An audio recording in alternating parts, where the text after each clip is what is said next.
Hello and welcome. I'm glad that you're here. If you have reached me, it means that you have a loved one in your life who's recently been diagnosed with dementia and you want to figure out what comes next, what to do. And I want to share with you today why this matters to me and why I care so much about this. And even though I have already seen a lot of information about this. There is a gap out there that I want to fill as I help many families and patients through this. I've been in the healthcare world my whole career. And now I also have people in my family who also have been diagnosed with dementia or other similar memory issues. So as I continue to learn more, both through my professional world as well as my personal life, I have just so much amazement for the caregivers and everything that they do. And I want to talk about it because I know that it can feel like a lonely journey. I constantly want to remind the caregivers that I work with about making sure they take care of themselves as well, because this is all very overwhelming. And let's remember that having a loved one with dementia does mean that it comes with a specific kind of exhaustion and it hits you in the worst moments. And when you finally get a moment of quiet, your mind is still racing because you're sitting there thinking about all the things you have to figure out, thinking about all the questions you have to remember to ask, and also trying to manage all of your own personal responsibilities with the care of the loved one in your life. Now, if you thought that you were going to do something specific on a particular day and you're completely conflicted because now you have this new world to think about and this new life that you have to design, all of your previous maybe routines are going to change. So if this is sounding familiar and this is you right now, whether it be the middle of the day or the middle of the night because you can't sleep, just drop your shoulders a bit and untighten your jaw. You are not failing. You are not horrible. All those horrible thoughts that are coming to mind are not that you're a big, bad, evil person. It simply means that you have recently been handed a new information about your loved ones, and now you have to figure out what that means for you both. Sometimes they're just giving you a clinical name. Sometimes doctors or medical centers are giving you a lot more, like pamphlets and resources. But generally, it's still going to be a transition no matter what. And what they cannot give you is a step by step instruction because that is going to look a little bit different for everyone. And so, what I'm here to be is sort of that hand holding. I know that I may not be sitting right in front of you and next to you, but you can think of me that way. This is what I do with the people around me, with the assisted facilities that I go to, because the way that you have experts in your life, such as maybe say accounting or financial planners or other legal medical experts, and they can be sort of your go-to for everything. Some of this you will be managing on your own for your particular life that you want. The thing is, while you're balancing perhaps a career or your kids or other personal obligations, in addition to the grief that you have now, because you're trying to process how the life you thought is not going to look the same, this is what I don't want you to feel entirely isolated about, because it does feel like you're completely alone, walking kind of without a net of anyone to catch you or anyone to hold you. So I'm making this video because I don't want you to feel alone. And I also don't want you to figure this out by trial and error, because there are already many things that have been suggested about helping people with dementia. So there are some already beautiful, wonderful resources that exist. So why not bring some of that together so that you can start browsing and opening your mind to what some of those things may be, and walking away from the rigid thoughts of what you wanted, the way you wanted to control maybe the outcome of this situation, because it's just not controllable in the way many other things in your life will be, right? It's different. Now, the things that nobody really tells you is that logic is kind of out the window.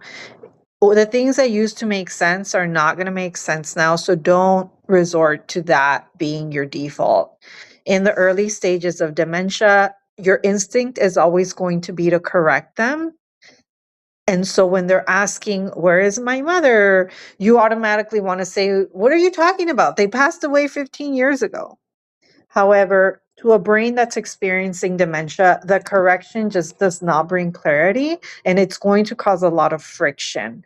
So I want to save you time, save you headaches, save you exhaustion, because a lot of people want to correct like a teacher would, and that's just not going to reach any improvement or levels of success, not really long term. Sometimes they might acknowledge some of it, other times they just will feel maybe put down or diminished, so they just won't keep saying whatever they were saying. But experiencing that means that what you want to do is you're doing that because you want to pull them back to your reality by correcting them. But the best gift you can really give yourself and to them is to step into their reality. So think about that. Instead of pulling them into your current now and the things that make sense to you, what you're going to do is you're going to take a pause and step into their reality. And so you're not going to argue. Instead, you're going to validate emotions. And you're going to, if they ask about their mother, you might say something like, "Oh, she was a wonderful woman, wasn't she? Tell me about your favorite memory with her." So you're redirecting anxiety into a comforting conversation, and you're saving yourself on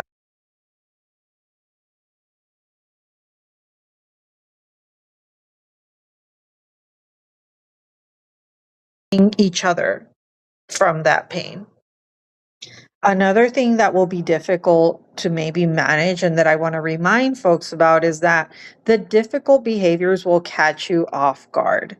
So there are certain shifting moods and certain behaviors that what we call, for example, repetitive questioning or resisting hygiene or baths. And then having shifting moods late in the afternoon is what you'll often hear as being referenced as sundowning, getting kind of ready for the evening and having them maybe change their character changes. And so you might see some more like tantrum type behaviors. Now, if they get angry and they push back, it's incredibly easy to take that personally, and it's going to hurt. And of course, what you want to remember in those moments, it's that it's the disease driving that behavior, not the person. It doesn't mean that this person who you've known for so long, this loved one, is suddenly changing their behavior. Their brain is just not understanding the things the same. So the sounds of water now maybe sound much harder than they did. The feeling of water on their skin before can now feel like physical pain, and they're terrified because the brain is not making sense of the things in the same way. So all of these difficult behaviors, they're just a form of unmet communication. So if you see them pacing, they may be looking for a bathroom, but can't really find the words to ask. Or if they're angry, maybe perhaps they are in physical pain or just overwhelmed by the noises or lights in the room. So when you stop trying to fix the behavior and instead start looking for those triggers, those hidden triggers, your daily stress levels will drop dramatically. And that's what we want to do, because as caregivers, anything that you can get off your plate in terms of reducing stress, managing stress, finding solutions, that's what we want to focus on, because every caregiver I know is already stretched thin. So we don't need to add to that by causing more agitation. Now, one of the most important things that I do want to mention is that the logistics will completely drown you if you don't find a way to organize early. So, the best advice I can give, and something that I do see missing a lot with families, which I don't always understand, because if there's going to be multiple caregivers, it's in everyone's interest to have a neat binder or a digital tablet that's going to be displaying all the information checklist, whatever the paper trail is, because what will come later as time passes, it's going to be tough, potentially very tough medical and legal and financial decisions.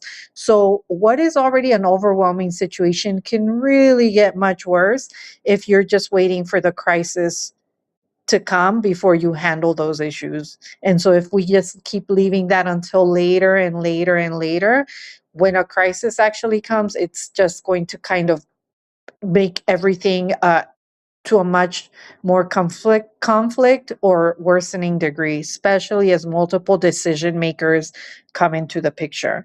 Because when trying to figure out Medicare and finding a power of attorney, and I'll be talking about all of these things in separate videos, so be sure to follow. You're going to be researching local support.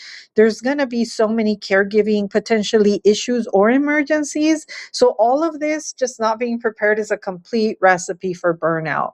You're going to need a system. And who has the time to read through 300 pages, right, of government websites or medical textbooks? You're going to need a clear step where you know where to go for your forms, you know what questions to ask, you know what legal steps to take this month, or next year. That way you're protected down the road, as well as when multiple caregivers come into the picture, if that is your situation. Sometimes it's multiple kids that have to make a decision for a parent, or it's a spouse and children that have to make decisions for, again, the spouse of someone. It's important that the financial picture is laid out along with the legal, because if everyone's just trying to figure out all the pieces, it can be just complete chaos, and finding the information takes half the battle. So keep that in mind.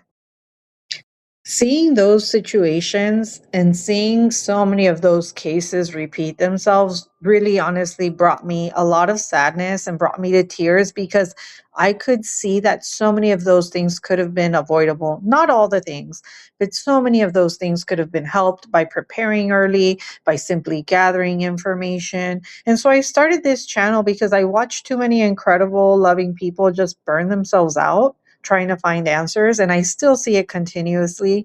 And I saw many adult children just trying to balance everything, right? A career, showing up for their own family, and then their weekends were just filled with frantically stitching together all this advice from all these websites, and then potentially having arguments, right, with other family members about decision making.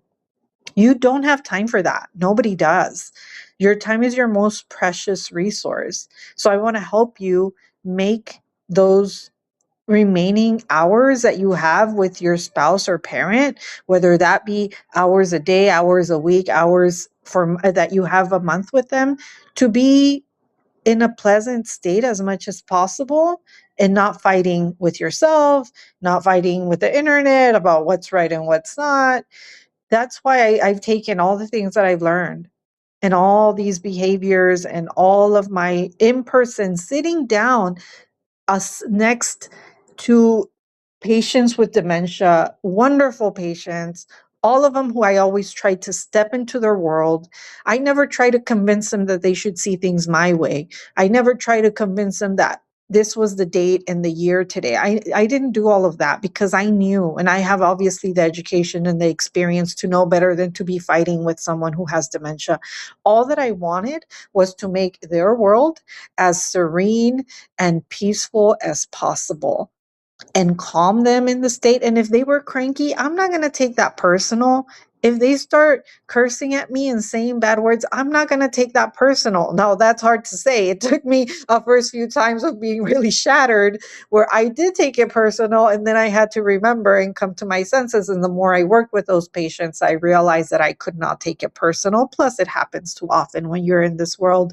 So I learned that it wasn't that they were upset at me. Sometimes they were just upset at all of the staff because they're having a bad day. And that is the truth of part of having dementia, right? That's part of that normalcy.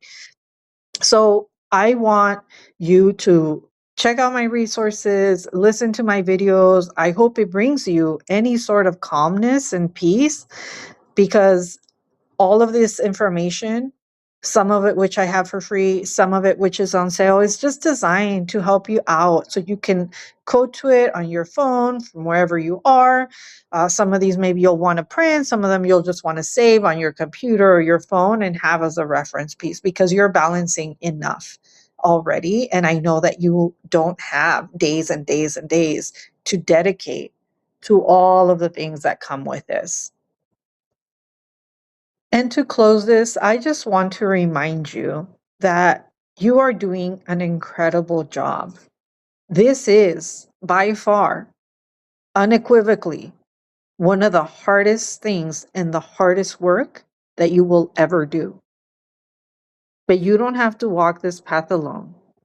I'm here to join you in that journey. And there's many, many people around the globe that have to deal with this every day, but can do it in a way where it doesn't have to feel like the whole world is crushing you. I want to be sharing practical tips with everyone. And I also want to remind you to take care of yourself today. Caregiver burnout is such a problem, and it can lead to worse health for them if they don't prioritize. So, caregivers, please, please take a moment to think about what are your realistic needs, because if you try to pretend that you're doing better than you are, it will catch up with you. So you matter. You matter just as much as the person that you are caring for. Thank you for watching, and I'll see you in the next video.